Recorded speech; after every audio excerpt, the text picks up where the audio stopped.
한국은행, CBDC 한 발 앞서 나가나? 요즘 뉴스 보면 CBDC라는 말 자주 나옵니다. 중앙은행이 만드는 디지털 화폐, 즉 국가가 직접 발행하는 코인이라고 보면 돼요. 그런데 한국은행이 최근 이 분야에서 세계에서 가장 빠르게 움직이는 나라 중 하나로 꼽히고 있어요. CBDC가 뭐냐? 쉽게 말해서 지폐나 동전 대신 국가가 보증하는 디지털 돈이에요. 지금 우리가 쓰는 계좌이체나 카카오페이 같은 건 사실 은행 시스템 안에서만 도는 돈이지 진짜 현금은 아니거든요. 근데 CBDC는 달라요. 한국은행이 직접 발행하고 직접 관리하는 전자화폐, 즉 디지털 원화인 거죠. 한마디로 지갑 속에 넣어 다니던 만원짜리가 휴대폰 속으로 들어오는 시대가 온다는 뜻이에요. 왜 이런 걸 만들까? 이유는 명확해요. 첫째, 현금 사용이 점점 줄고 있죠. 젊은 세대는 현금 거의 안 써요. 둘째, 민간 코인들 비트코인, 테더, 스테이블 코인 이런 것들이 너무 커졌어요. 중앙은행 입장에선 통화 정책이 흔들릴 수 있거든요. 그래서 국가가 직접 공식 디지털 화폐를 만들어 통화 주권을 지키려는 거예요. 한국은행의 움직임. 한국은행은 이미 2단계 실험까지 끝냈어요. 1단계에선 기술 테스트를 했고 2단계에선 실제 금융기관과 연결해 결제 송금 시스템을 시험했죠. 그리고 최근엔 도매형 CBDC 실험까지 확장하고 있어요. 이건 은행 간 결제, 채권 거래, 심지어 증권 토큰 결제까지 염두에 둔 거예요. 쉽게 말해 CBDC를 단순한 화폐가 아니라 금융 인프라 전체의 핵심 축으로 보겠다는 거죠. 해외는 어떤가? 중국은 이미 디지털 위안을 시험 중이에요. 베이징 올림픽 때 실제로 썼죠. 유럽 중앙은행은 디지털 유로 프로젝트를 추진 중이고 미국 연준은 아직 검토 단계예요. 그런데 한국은 기술 실험 속도도 빠르고 민간 기업과의 협업도 활발해요.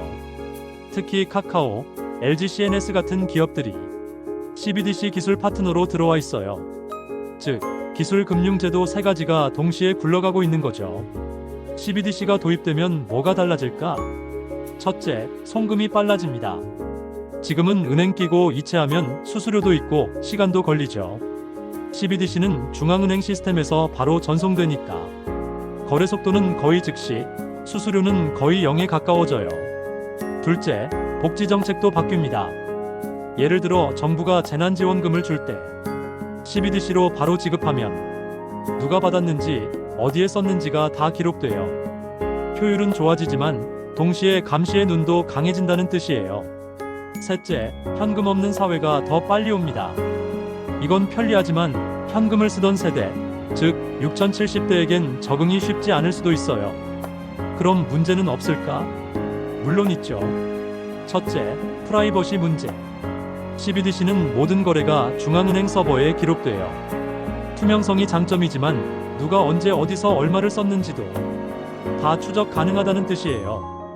국가가 모든 지갑을 들여다볼 수 있는 시대가 온다는 거죠. 둘째, 금융기관 역할 변화. CBDC가 직접 발행되면 중간은행의 역할이 줄어들 수 있어요. 은행 예금이 줄면 대출이 어려워지고 결국 금융 생태계 자체가 바뀔 수도 있어요.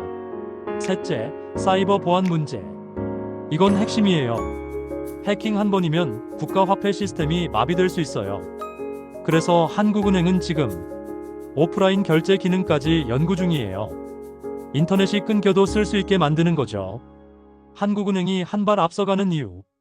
한국은행은 단순히 돈을 디지털로 바꾸는 게 아니라 새로운 금융 질서를 준비하고 있어요. 전 세계가 달러 중심에서 벗어나 디지털 통화 경쟁으로 가는 상황이니까요. 한국은 그 경쟁의 전선 한가운데 서 있어요. 정리하자면 CBDC는 단순한 기술이 아니라 돈의 개념을 다시 쓰는 일이에요. 한국은행은 이미 그 문 앞까지 와 있고 이제는 실제 도입 시기와 사회적 합의만 남았어요. 편리함과 통제, 효율과 프라이버시, 이 두 가지가 부딪히는 자리. 그게 바로 디지털 원화의 시작점이에요. 이상 경제학자 강대박이 전하는 이야기였습니다. 한국은행은 지금 조용히 그러나 빠르게 미래의 돈을 준비하고 있습니다. 그게 우리 모두의 지갑 속으로 들어올 날 그리 멀지 않았어요.